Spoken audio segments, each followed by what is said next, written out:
You are listening to the What Women Want Today podcast. If you love the idea of being part of a community of women who are looking to thrive, not just survive, you're in the right place. Join hosts Terri Kullums and Amanda Keeper each week as they bring you topics and guests to help you improve your relationships, your health, and your emotional and spiritual well-being.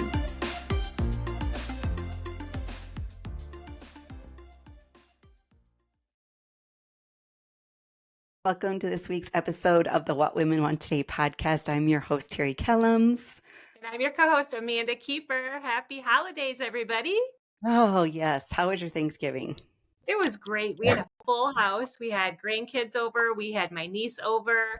We had our anniversary this weekend. So we spent time in Chicago. We went to a play called Drunken Shakespeare, which was absolutely hysterical. Yeah. It's got really great ratings. So if it comes to your area, I would recommend it. However, it's very private, very intimate, and they put it in small quarters. You don't know where it's going to pop up. And so if you're COVID conscious, you might want to wear a mask because you are sitting very close to people and the actors spit a lot, which was very troublesome. It was very troublesome to my husband. You know what? We went to Phoenix for Thanksgiving, but I didn't get enough turkey. So I think I'm going to cook another turkey dinner, and we'll see if our friends that live down here can come. Her work schedule is, she works on the weekends a lot, so it might not be easy for us to do, but I saw the turkeys on sale today at the grocery store and I thought, yeah, I'm going to do this. I'm going to have a... I love that you said that because I have been eating turkey leftovers, which I usually do not do. And Gary was in the kitchen earlier today and he said, man, I just cannot get enough turkey. I'm not sick of it yet. And I go, and I'm not sick of the stuffing or the mashed potatoes. I was just like... You know, my favorite thing to eat after Thanksgiving is, and it's all cold, it's turkey with leftover stuffing and some cranberry sauce on it. And literally what he was eating. Yes. Yeah, and some butter because I'm from the Midwest, so we got to put some butter on there. But luckily, I made it through the holidays and stuck pretty close to my low carb, new way of eating that I do. But got on the scale this morning. I was a little scared, and it didn't really move, so I was grateful for that. That's so nice. I'm not going to weigh myself for 2 weeks. That was my original plan. And then I thought, you know what, let me just see what a couple of days of not being as strict does for my weight. And because I've lost 6 pounds now. So I want to just keep going on that. I don't want to have a setback. So I was like, oh, do I weigh myself? Do I not weigh myself? But ultimately, I guess I decided to. Yeah. Yeah. So, all about balance, my Yes. You came up with a very interesting idea for this week's show, so I'm going to let you go ahead and introduce it. Yeah, so I think it would be great to do the Friendsgiving theme, just like you were talking about with having another turkey and friends over. But I told Terri, you know what? On our podcast, one of the things that we really want to do is focus on relationships and deepening the intimacy in relationships. And that's all relationships. But one thing that Terri and I agree on and we're extremely fond and passionate about is our friendship and female friendships in general. And so we thought, you know what? Why don't we ask each other questions and get to know each other even more? Because one thing that I know from research is that if you pursue each other and you keep trying to learn more and more and more about each other, you will keep the intimacy growing. And it's when you stop dating your friend, it's when you stop dating your spouse and you assume you know everything that things can get really boring and stale. And as you know, listeners, you've heard me talk about John Gottman before, but he says one of the best things that you can do is really continue to build your landscape and your map of your best friend or your partner or your kids, whoever's in your life. Just keep pursuing them and keep trying to get to know them intimately. And so we thought we would have some fun. And I asked Terri to come up with a list of questions. I came up with a list of questions, and Terri and I are going to see if we can learn even more about each other after all these years of friendship. And we encourage you to do the same thing. You can use our questions. We'll post a list of questions that I have a link for to share with Terri and have some fun with your friends as well. So, yeah. Terri, you know what I heard this morning? Oh, sorry. I just wanted to Oh, say one thing before we jump in, but you know what I yeah. heard this morning on my way to the grocery store was I was listening to a podcast and the guy said, if you have a hard time with anything in life, like think about it this way, keep the Mhm. simple things simpler. And so I was like, oh, how does that apply? How does that apply? And, Mhm. oftentimes like I will get together with whether it's you or, being at a Thanksgiving table with people I don't know very well, or Mhm. I was lucky enough to have brunch with my daughter Madeline, who lives in Flagstaff. She happened to be in the Phoenix area. And so I was with her and her boyfriend Peter, who I've only met like 3 times, I think 3 or 4 times. Mhm. And so, like my thought was all about like connecting, but you're in the moment and you're like so excited and Mhm. you don't always think of the questions you want to ask. And as I'm driving like the 45 minutes back to where we were staying, I'm like, oh, I wish Mhm. I would have asked this. I wish I would have asked that. So Mhm. if you are someone who struggles with like setting the stage for those intimate conversations, this is like a life hack. Like there are so Yes. many questions you can go on Pinterest, and there's just a ton of questions to connect deeper, to create intimacy with your spouse, or just feel free to borrow the ones that Amanda and I have come up with today. But I mean, keeping this simple, simpler, right? Just Yes. have the questions ahead of time and just do it. Yes. So And I'm there's ready. like there's an unlimited amount of resources, and you'll see some in the show notes. Okay, so Terri, Mm. um, what's the first thing that you notice when you meet a person? Um, That's a really good question. I think I notice their like demeanor, like there's the space that they're filling up. Like, are they Mm. someone who commands attention or are they someone who kind of hangs back, maybe a little bit more shy? And I think I'm looking for that because if they are the second one that I said, the more shy, I feel challenged then to bring out a conversation in them, like to get to know them, to make them feel included and part of it. Mm-hmm. So you're kind of always looking for the unseen person around the table. Oh yeah, I want everybody to feel included. Yeah. Brian always I, compliments me on that after we're at get-togethers. He's like, "You always try to make everybody included in the conversation." And it's not, I'm not always successful at it, but it's like a challenge. Like, how can I take this person that's sitting? And oftentimes at holiday gatherings, it's his son Braden because he's so mm-hmm. quiet, and I want to make Mm-hmm. him. I want to bring him in the conversation and get him to feel like he's a part of it. So are we going to go back and forth with these? Yes, but we can ask follow-ups. So Okay. Terri, you have told me about that before. I did know that about, so that doesn't really surprise me. What goes through your mind when you're sitting at a table with an alpha male like my husband, who doesn't have any problem showing his? I'm laughing. You don't even have that question out of your mouth. Oh, okay. What do I think?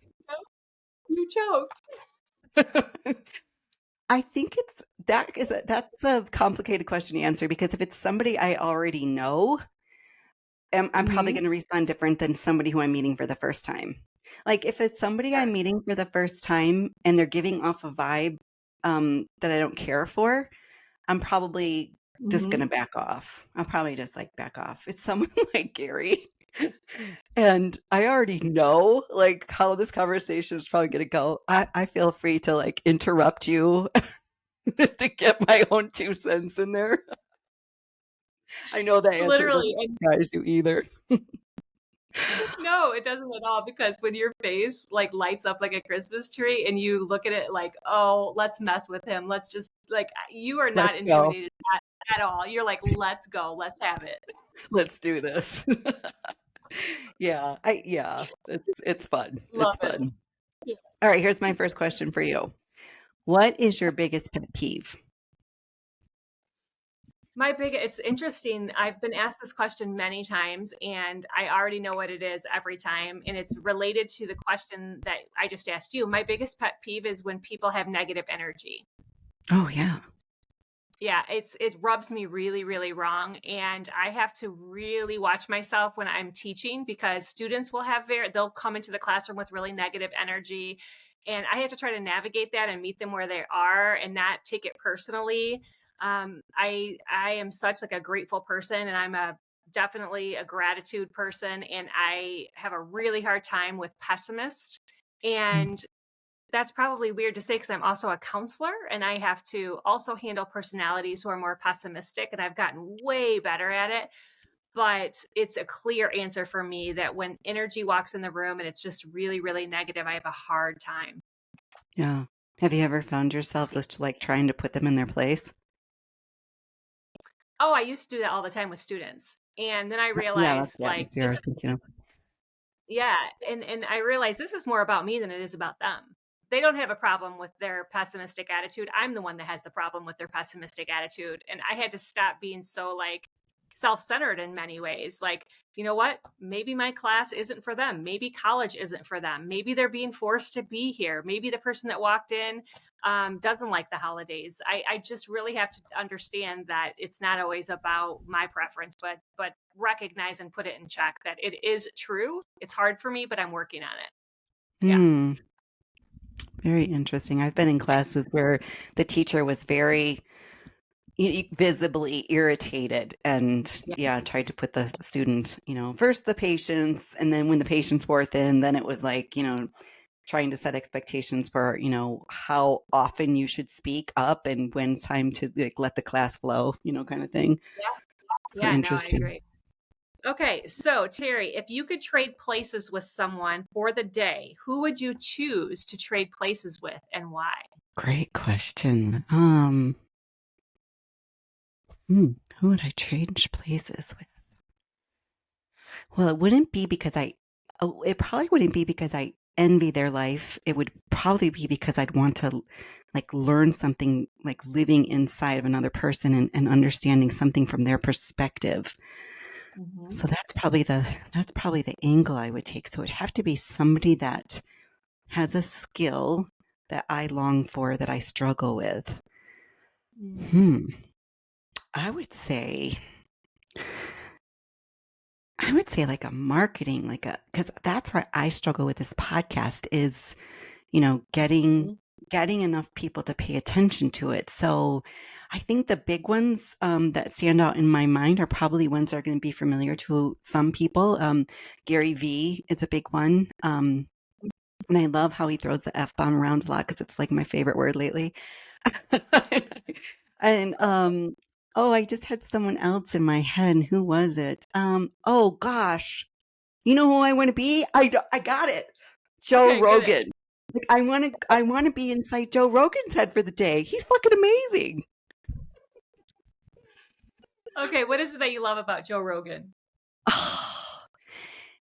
I don't know his political leanings, and I really honestly don't care what his political leanings are. I've heard people say he's, kind of towards the middle. Maybe that's why I don't listen to his show all the time, but he does show up a lot, like in your like news feed or whatever they call that on YouTube when you're watching all the shorter videos, the shorts they call them. He Yeah, shows up a lot in there, and he has a really unique perspective on things and wise. I feel like he's wise, and people okay. seem to just love him. So yeah, Yeah, I I, would agree. My nephew watches him. I've never even heard of him. I've heard of Joe Rogan, but I've never listened to him yet. So I need to add that to my list. you do. All right, Terri, what's All right, next? all right. Here we go. What would your perfect day look like? Oh gosh. Well, my perfect day would, I mean, immediately I'd be on the water somewhere. Hmm. I would be with my favorite people. I would be active. I would be walking. To be honest, I've had lots of really great days this year. I would be walking. I'd be in nature. I would have really good food, like a charcuterie board would be wonderful. Mm-hmm. Um, immediately I go to just people that I'm comfortable with, and there's no posturing or no masking, but it's like your people, and you Mm-hmm. can just be present, and you don't have any responsibilities that are on your plate preoccupying you. There's no like to-do list in the back of your mind. Like everything is caught up. And so that you can be 100% mindful and present wherever you are with your loved ones in nature by water. Mm. Um, yeah, that would be it. In the sun, I it'd be have a to agree great with that. sunny day, and it would be, um, gosh, and some great food. That'd be great. A nice glass of wine, not too much, but a nice glass of wine or two, or some champagne, some bubbly. That would be great, just to elevate the mood a little bit, but not too much, Amanda. I love that question because I feel like that question is such an easy one as an icebreaker with people you don't know very well. Because, man, what a way to get to know somebody. Like, do you prefer the mountains or do you prefer the beach? It's just like a really easy entry question. And then I find that when you have, and Brian loves to ask similar questions to people because he's one of those that like will throw the questions out there and people just like respond. He doesn't often like say too much, whereas I'm like over here chomping at the bit to like share some experience that we've had, but I think it's a great one to really connect with somebody and find commonalities. That's a great question, actually. Yeah, and that was a great answer. I love that you and Brian have talked about that many times in your when you vacation and things like that. So I love that. Yeah. Okay, Terri, do you believe in ghosts or any paranormal activity? You know what? So funny. I don't know if you consider this paranormal or not, but maybe you do. I often will find dimes in random places. And I always say that my mom left them for me. Like, I mean, literally, when we get home from a trip or something, I will empty out the suitcase entirely. Like, that's my thing. Like, I just want to get that bag unpacked right away, get the suitcase put away. And then just recently we went somewhere and I pulled out this. Oh, it's when I went to Kansas City to see my daughters. I pulled out the suitcase. There was a dime in there. And I'm like, I know that dime was not in there, And so, yeah, I find them in the weirdest places. And sometimes I think Brian plants them. So I'll say, did you put that dime there? And he'll be like, no, baby, I did not put that dime there. But as far as like anything like bigger than that, you know what? I never rule anything out. I think if there's a possibility, I'm not going to be the one to say, nah, I'll listen. I'll be open to hearing about it. I've been to a psychic a few times. I've had my cards read, and I've walked away like being kind of impressed with what they said a few times. So I guess I do have some belief in it. Yeah, you know what? Now that I asked that question, I knew more than I thought, but the conversation is reminding me. One time we had a great conversation off of 173 in Loves Park, and you were talking to me about past life regression. Yes. And they said I drowned in a previous life, and it makes kind of sense because I'm really afraid to put my face under the water. I've talked about this on the podcast, like I get like full blown anxiety and like a little panic attack when I go snort, and I love it. But when I'm in that situation, it feels new every single time. And all the times that Brian and I have been snorkeling, this last time that we went was the first time he didn't have to hold my hand and like keep constant track of me. I was like, I'm good, dude. I got this. Like, and I actually swam and snorkeled by myself. But yeah, I love the water. I love being by it. I love the peacefulness that it brings. And, but you want me to put my face in it? That's an entirely different story. So yeah. Yeah. How about that? Interesting. Okay. My turn, right? Okay. All right, Amanda. You've come across a magic lamp and a genie pops out and grants you 3 wishes. What are they? Oh my goodness. This is so exciting. Okay. Well, the first thing that came to mind was enough money in my bank account that I wouldn't have to look at my bank account. I don't need to be like uber rich, but I would love to have enough money because to me, money equals freedom. And I would love to be able to, and it's almost like that one wish gives me like the other wishes, but no, not all of them. Okay. But anyway, yeah, enough money where I didn't have to look in my bank account at things, because then I would have the freedom to really travel as much as I wanted to and take days off when I want to take them, because my work schedule is very, very flexible and I do have the ability if I had more funds, right? Okay, number 2, hands down, would be that I would die in my sleep. Wow. Why? That I've just, watching my parents die a long, painful death of cancer, and watching other people that I care about die, and they have to find out that they have a terminal illness, and just like the psychological pain and the toll that causes on them and their families is really, really difficult. So I would love to when I die in my sleep, and that's just it. Okay, I have a follow-up question to that one. Do you want me to ask you now, or do you want me to wait till you're done with your third one? Oh, wait till I'm done with my third one so you don't Okay. plant something. Okay. Yeah. You know what? And I think my third wish would be that all my friends and family that I care about would also die in their sleep and not have a long, painful death. Okay, so here's my follow-up question because I've had this conversation with people before. If you Mhm. knew you had a terminal illness and only they gave you 3 months to live, let's say, so a very short time, and there Mhm. was no possibility of them being wrong, would Mhm. you rather spend that time without your family and friends thinking about, oh my God, she's only got 3 months left, and just enjoy the 3 months and not tell Mhm. them? Or would you Mhm. want them to know so that they could prepare and say their proper goodbyes to you?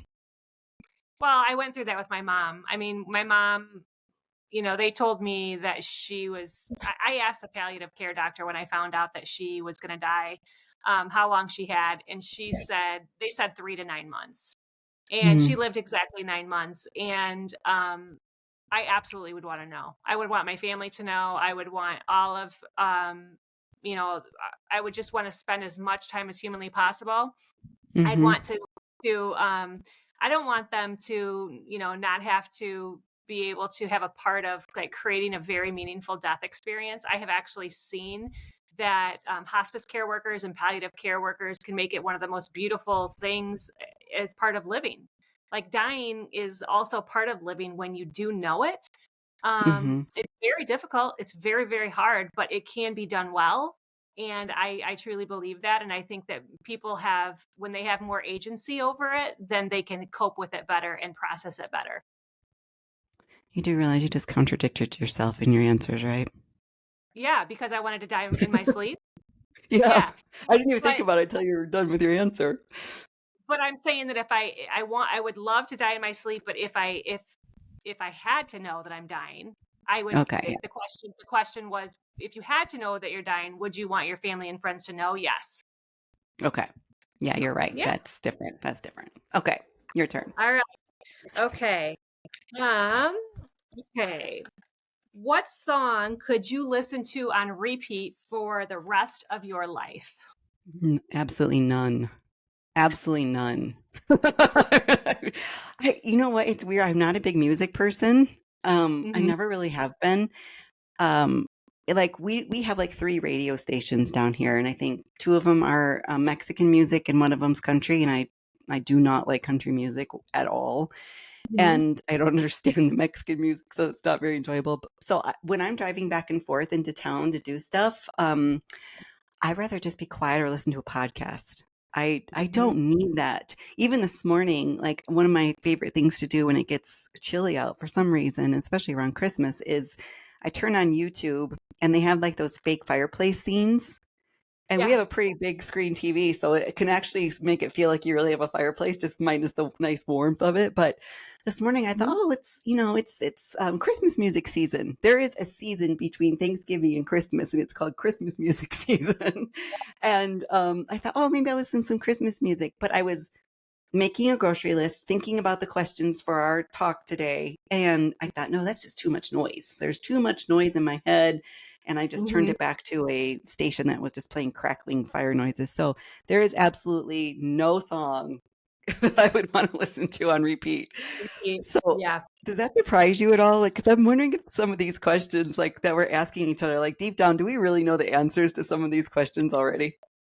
Well, it does surprise me because, girl, I have seen you dance to some 80s rock music. And that day when we were on the boat with Aunt Jeanette and Brian, when you came here this summer, I mean, you were like in your heyday, like a That's true. sunny day a sunny day on a boat with some good 80s rock music. You were loving life. So yeah, it does.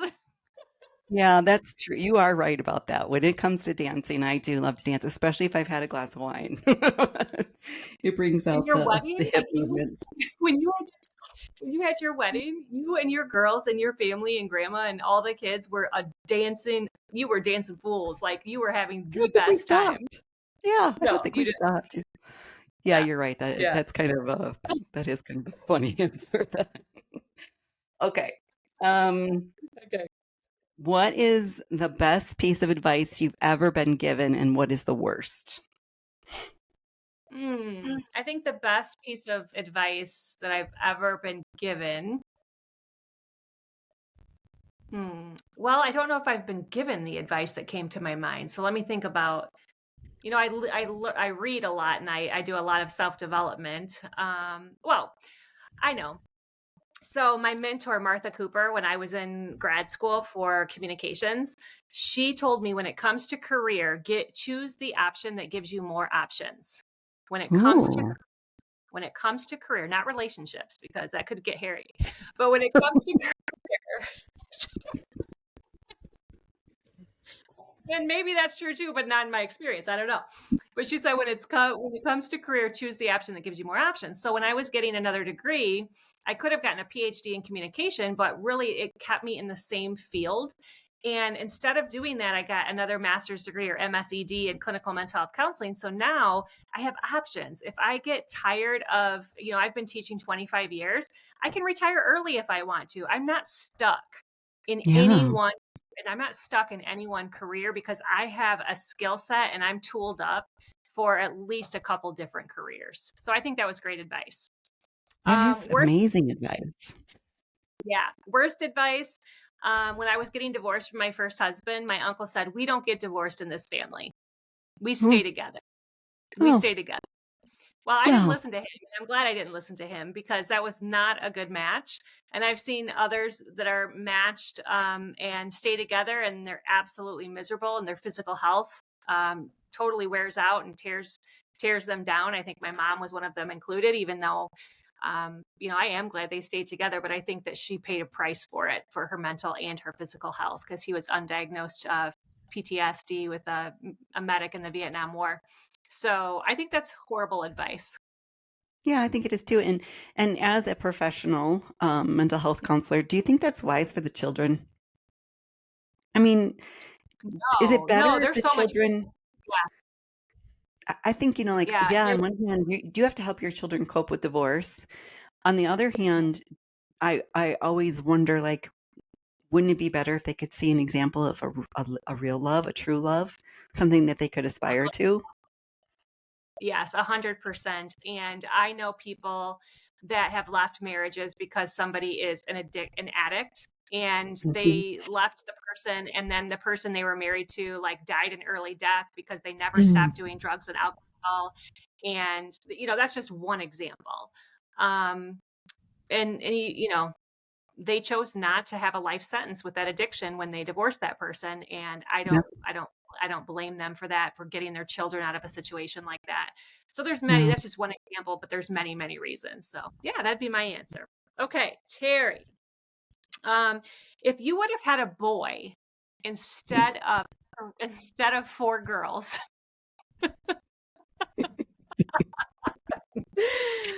how do you think you would have been as a boy mom? And what would have been some possible names for your boy? I love the vibe of our weekend podcasts versus our weekday podcasts.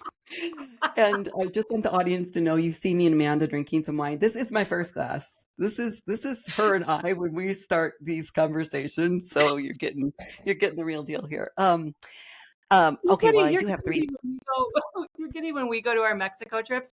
And truly, this is just us having fun being us. We've only had half a glass of wine each because we agreed that we're just starting to loosen up the gears a little bit. But this is literally how our vacation days go for like hours. But go ahead, Terri. So yeah, Absolutely. so if Absolutely. you could have had a So, boy, yeah. yeah, I actually have three stepsons. So I kind of did have some boys. But I think the youngest Braden was 8 when we met. So I've not had a baby boy. I do, Correct. however, have two nephews. So I kind of get the whole vibe. I think I'm a really great girl mom. I don't think I was meant to have boys. I don't get them. I just don't. Hmm. I'm very girly, so I'm not like the tomboy. I'm not even like a tomboy. So I can't like the whole boy vibe, like even for my grandson Finley, um Brian usually ends up doing like most of the like playing with him now that he's older. Like when he was a baby, it was different. Now that he's older, Brian does most of the playing. They play like cops and robbers and all this stuff, and Brian always buys his gifts because I'm terrible. I'm a terrible gift giver in the first place, but to try to figure out what a boy wants, I'm like, I have no idea. I think what's funny is that there's like this false perception that raising boys is so much easier than raising girls. And I have to say, like, if I compare only Brian's children and my girls, my girls were so easy at the first part of their life, and then they hit the teenage years. I see Brian, and Brian's middle son listens to this podcast quite a bit. Brian's middle son is, I love you, Hunter, but you are the exception to the rule. He's a lot of drama for a boy. He's a lot of drama. And he proved it at Thanksgiving this year. So if he's listening, he knows what I'm talking about. Like he's like tells these outlandish stories that like maybe have like a tenth of truth to them and like 90% bullshit. So and he's so a middle class. Get along great. He needs to meet my husband then. Yeah, right. So I think, like his oldest son, just like stoic and just really hard to get him to open up, and same with the younger one, but just in a different way. So I loved when my girls were little. I loved the tea parties and doing crafts with them, and I would teach them little dances to perform for our family at Christmas time, and I loved teaching them to bake and just like everything that went with being a girl mom. So I definitely think God knew what he was doing when he made me a girl mom. But if Madeline, who I kind of thought was going to be a boy, my last daughter, we were going to name her Harrison because my married name at the time was Ford, Harrison Ford. I don't know if we would have went through with that, but it was funny to talk about. Yeah. Never knew that. I never knew that. Okay, so this one I kind of like put on my list and took it off and put it back on here again, but what change have you experienced in life that taught you the most lessons, or that maybe like the deepest lesson, the most stick-worthy lesson? Well, I would have to say it's my parents passing away within 4 months of each other. For sure. It is, so the lesson is this: it is possible to get through excruciating pain and find meaning and purpose and forge a life and not be debilitated by it. It's hard, it's difficult, it takes time, but it is possible if you allow yourself to grieve, but then also get back in the game and start living again. Our loved ones don't want us to stop living. Our loved ones absolutely do not want us to stop living. So the absolute best way that I can honor my parents' legacy is by continuing to live a full, rich life, and not my parents. I can hear their voices in my head. Like my dad would be like, "Buck up, it's time to buck up." Like and then my mom, she would. I mean, I can literally hear her voice. She'd be like, "It's okay, Amanda. You're gonna be okay." Like she was more soothing. She was more soothing, but it's possible to get through excruciating experiences and still live a happy, full life. Yeah. Yeah. Oh, so, you gave me goosebumps. You gave me goosebumps. You gave me all the feels. Terri, do you have any recurring dreams or nightmares? Reoccurring dreams or nightmares? I do. And it's funny because Brian does too. And I think they're anxiety driven. Like his are like always that water's coming into the house. The house is flooding. And I always say that's because he feels overwhelmed with the house building. And mind you, we've been building houses for like 5 years in a row. So, but for me, mine is always someone's hurting me. Sometimes physically, but usually always physically and emotionally. It's always something's being taken from me. It can be different scenarios, but it's usually the same, like a betrayal, a hurt, like like that kind of thing. It's not fun to wake up from. Yeah, and you wake up and does it feel super real? Like you have to jolt yourself out of it? Yeah. And like, you don't want to fall back to sleep because you don't want to keep dreaming it. Because, you have those dreams where you wake up and you're like, oh, that guy was really hot. Can I go back to sleep? No. Yeah, you don't want to go back to sleep after you have those kind of dreams. Like, you feel like your heart's beating fast and like, like you feel a little sweaty and clammy and it's like, whew, thank God that was just a dream kind of thing. Yeah. And All that right. makes a lot of sense with like, some of the big pains that I know about you in your life. So, okay, you're next. Yeah. We're gonna have to do a podcast on. We keep talking about it, but we need to do a podcast on attachment styles. Oh yes, definitely. Okay. Let's see. I kind of skipped over a couple. Let me go back and look here. What would be the first thing you would do if you won the lottery? First thing I would do if I won the lottery, I would love to say that I would do something really charitable, but no, I'm going to say the first thing that came to my mind. I would buy a house, my dream house that I've always wanted. It would have a swimming pool in the backyard. It would be, it'd have like one of those water feature with like a fountain so that when I have anxiety, I can feel and hear the water trickling. It would Mm-hmm. have like a separate structure in the backyard, and that structure would be for my clients because I would love to have Gary and I have been talking about this for a while, but I would love to have my like a casita, if you will, if you're in Arizona, or a mother-in-law suite if you're in Illinois or Wisconsin or whatever, but a beautiful like counseling office that has a very like natural Zen Asian vibe, if you will, with like natural stones and neutral colors and, really just like a spa feel to it. It would be a ranch so that Gary and I can age and we don't have to do any stairs. We would be able to walk out into the pool, and it would be a place where we didn't have to escape, like a place where all of our friends and family would come over and they would look forward to coming over, and it would just be like a retreat at our home. Here's my follow-up question to that.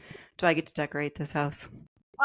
Absolutely. I already thought about it. Awesome. All right. Okay. All right, Terri. What is your favorite memory of us? Oh my gosh. This is hard. There's so many. Well, you can just go with what comes up because I'm just kind of going with what comes up. But yeah, first thoughts for book club for some reason. I think, like we were both unhappily married, and I think, a lot of the women didn't always want to hear that because it feels scary to other married women to hear people that are their close friends like are struggling with that. And so I think you and I kind of bonded over that struggle of what it feels like to be in an unhappy relationship and want to get out of it, but feeling like you're stuck in some ways. And that was so the interesting part that we don't talk about too much when it comes to our friendship is we didn't start off being as close as we are now. It took some time for us to build up to the level of friendship we have now. And I think that's kind of the beautiful part about it in some ways, because it was just like a very slow growing, if I can use my words, like a crock pot instead of being on an open flame. It's like we took a lot of time to build on the relationship. And it was, the really funny part is that we didn't even become as close as we could have been when we lived close to each other. It was not until I moved to Arizona that we really made a huge effort. Like, I remember when I would travel for work and I would go to Madison, Wisconsin, and you came up there to see me, and I would come down to Illinois and see you. And we just started making our friendship such a huge priority. And we always say this, and it's just so freaking true, is no matter how mundane your day is, or maybe you even had a great day, maybe you had a crap day, like just talking to each other and connecting always makes us feel just on a whole new level. It always brings everything up to a whole new level. It's unexplainable. I've never had a friendship like this where I feel like I'm healthier when we get off the phone. It's so bizarre. my sister-in-law, have a similar relationship. And it's weird. My sister-in-law was telling Gary and I the other day, she said, there's givers and there's takers in the world. And she goes, I just want to be around givers, and I want to raise children who are givers. I don't want to be around takers.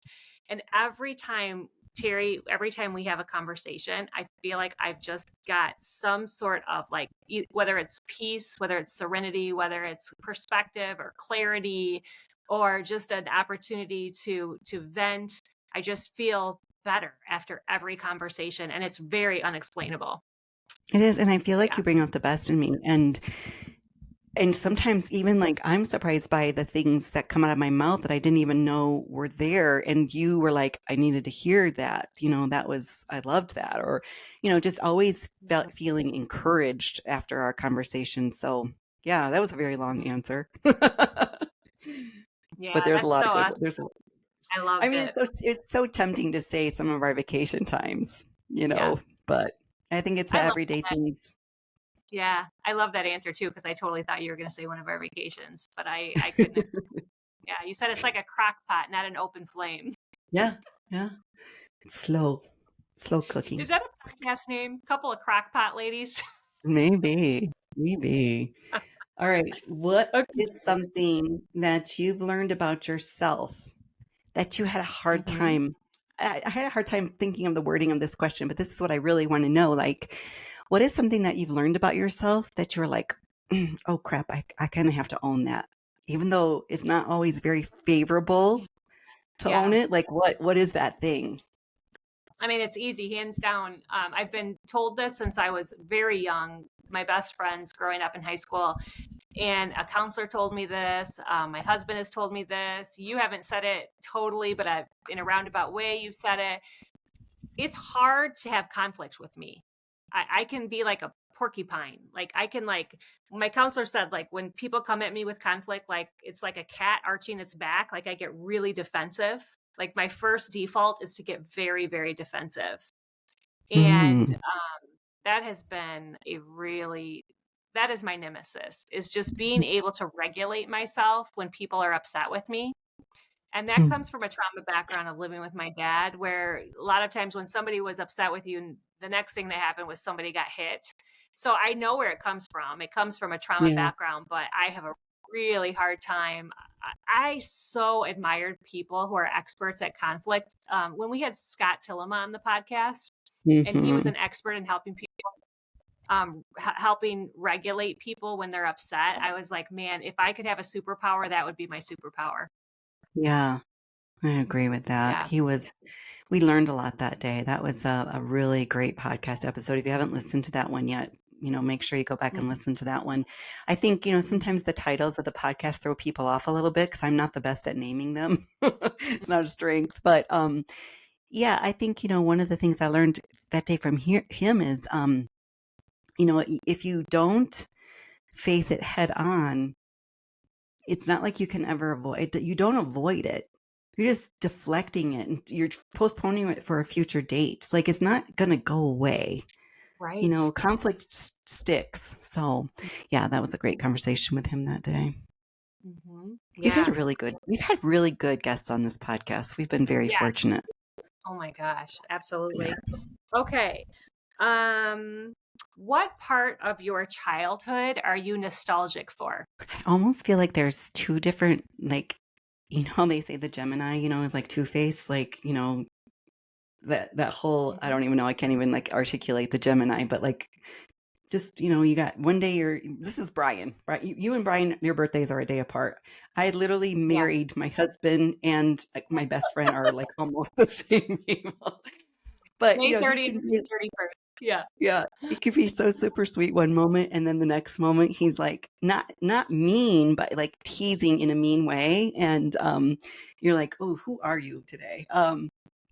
But I feel the same way about my childhood a little bit because I feel like I've compartmentalized it. There were the years that I can remember where I was so carefree and, lived in a trailer park and was so poor, but didn't even really know it. Yeah. And we just like we had certain areas in the trailer park that we named, all the neighborhood kids we named. And, one was the field, and one was the big woods, and one was the tall grass. And it, we just had such a carefree childhood. I feel so bad for the kids these days. Even like my grandson, like he has a pretty good neighborhood, so he has a little bit of freedom to move about. But we would like literally leave the house in the morning and be gone all day. And we had so much fun. We had such, just like I said already, carefree childhoods where, we would be at one person's house for a little bit playing this game. And then we decide to play knock, knock, zoom, zoom, or run in the woods, or, we called it the big hill. We would slide down the big hill in the winter. And I think, that was the saving grace of all the crap that was to come, a little bit later down the line, that fighting and the alcohol and the abuse. And so, yeah, I did have a sweet spot in my childhood before that really started where I had a lot of fun. I mean, I had a lot of boys in my neighborhood. And so it was interesting, having friends that were boys, and yet, being able to be with my girlfriends and play Barbies and all the other stuff. So yeah, there's definitely a sweet spot in there. Yeah, I'm glad. and you brought so many memories up in my own childhood just listening to you talk. Like we would build snow forts. We didn't have any toys. Like we would just, I mean, I'm sure we had some toys, but like the nature was our toy. Like we had spoons and dirt piles and like tire swings and bikes, and like we were just outside all the time. Yeah, very nostalgic for those days. Also, Terri, I think that I've heard you talk about like, do you get nostalgic for some of the food that you had when you were younger? Yeah, my mom, my dad was from the South, so Alabama, and my grandma, my mom's mom, they lived in Wisconsin. So she had this sort of like Southern meets Midwestern cooking style. And it's funny, I don't cook anything like her. Like my cooking style is very different from hers, but like I do have these dishes from my childhood that every once in a while I pull out and I like, modernize it for the way I cook. But yeah, and I have these really good memories of being up on my grandma's farm, my grandma and grandpa's farm, and my grandma was a baker. So she had this little spot on the kitchen counter, and you would come in and there would always be something like a baked good there that you could grab. Yeah. And so when I started baking for my daughters, I would always tell them, they'd say, "Oh, mom, is so good," or whatever. I'd say, "Yeah, it has secret ingredient in it." And, it was kind of like the joke, like the secret ingredient is love, and that's how I felt like that was my grandma's way of showing us love, was like baking really yummy things for us, because like her age people, my grandma never really like hugged me or was affectionate with me or said, "I love you," none of that. So I think her way of showing affection and showing her family that she cared about them was to like cook really delicious food. So yeah, you're right. I do have those memories as well. Yeah. For all the listeners, I'm sure you're bringing up so many memories of their childhood foods. Okay. Share them. Go over to the Facebook group and share some of your favorite childhood foods, especially with the holidays here. Yeah. I mean, I imagine everybody brought their traditional stuff to Thanksgiving, and you've got your Christmas meal that you're going to be planning. So head over to the Facebook group when you're done listening today and share some of your favorite childhood food memories. That'd be fun to be a part of. Yeah, I think that would be fun. Okay. So is it your turn? Yeah, it's my turn. Let's see. Oh, I like this question. This is one of my favorites. What is your favorite family tradition? And if you don't have one, what tradition would you like to create in your family? Well, immediately what comes to mind is Noah and I, we watch The Elf every year with Will Ferrell. Like every year we watch that, and it's just kind of our thing. I think that movie is hysterical. We also watch Home Alone. And so those two Christmas movies. And then I heard that The Elf is coming out for a limited time in theaters this year. So I asked Noah if he would go watch that with me, just the two of us, because, your 17-year-old teenage boy still wants to come watch a movie with you. It's pretty sweet. So yeah, I think it would just be some movie. Yeah. Yeah. Okay. Terri, what is the craziest thing that you have ever done? This is going to be on camera, on an audio version forever. Let's see. What is the craziest thing I've ever done? Oh God, as a teenager. Oof. I think, sometimes because I did have such a home life where, you always were so afraid of what you probably felt this way too. Like, what is going to happen when the next shoe drops? Like, what's happening next? That's one of the things with kids that grow up in trauma-filled, abusive homes. Like, what's happening next? And so I think when I did get the freedom to be out away from them and knew they could not find out, like I could do some wild things. But the craziest thing, so I grew up in a small town, 4,000 people. Like, there wasn't a lot to do there. So, take what I'm about to say with a grain of salt. But we drank. Like, we were drinkers. Like, we partied at a young age. And there was a house that we could party at. I don't know why the dad let us do this, but he let us party at his house all the time. And one night the cops showed up. And all my friends, well, I want to say all of them, but there were a group of my friends that knew I would get really, really bad in trouble if I got hauled down to the police station and had to be picked up by my mom and stepdad. So they hid me underneath the bed. I mean, I was so drunk. I was drinking lemonade and vodka, and I wish I had a sized glass to show you, but a glass probably 4 ounces, I would say. I would bet people that I could pick it up with my teeth and down it, and they would pay me money to do it. So So that's what I was doing that night. And so when the cops showed up, they shoved me underneath the bed, and all the other kids got taken down to the police station, and I escaped that. So that might have been the night I pushed it to the limit. But there were probably more too. I'm sure there were more. No judgment. Am I bringing memories for you? Oh, absolutely. No judgment at all. That's why I can never smell peppermint alcohol, peppermint cream de mint in the woods when I was 14. I mean, when you're in Wisconsin and some of these rural areas, these kids, that was their entertainment. They would just get whatever alcohol their parents had out and they would steal it and they would go have fun in the woods or wherever they were. Yeah. Mad Dog 2020 was $2.50 a bottle. Having a hangover on cheap wine is the worst. Worst. Yeah. Thank God we were young at that time. Mm-hmm. Okay, Terri, let's do one more question each because we could keep doing this forever. Yes. Okay, so this is I asked Gary before we started. I said, Gary, give me one question to ask Terri. And he wants to know, Terri, what is something that keeps you up at night, but you rarely share with other people? I share almost. Here's the thing, going into today, I thought Amanda's probably going to have a tougher time than I am because I tend to share with you. I share with you very comfortably, more than a lot of people, I would say. So this kind of is going to lead into the question I'm going to ask you next. But I think all my fears come out in the middle of the night. My mom, before she passed, she was living in a rent-controlled senior citizen community apartment building, right?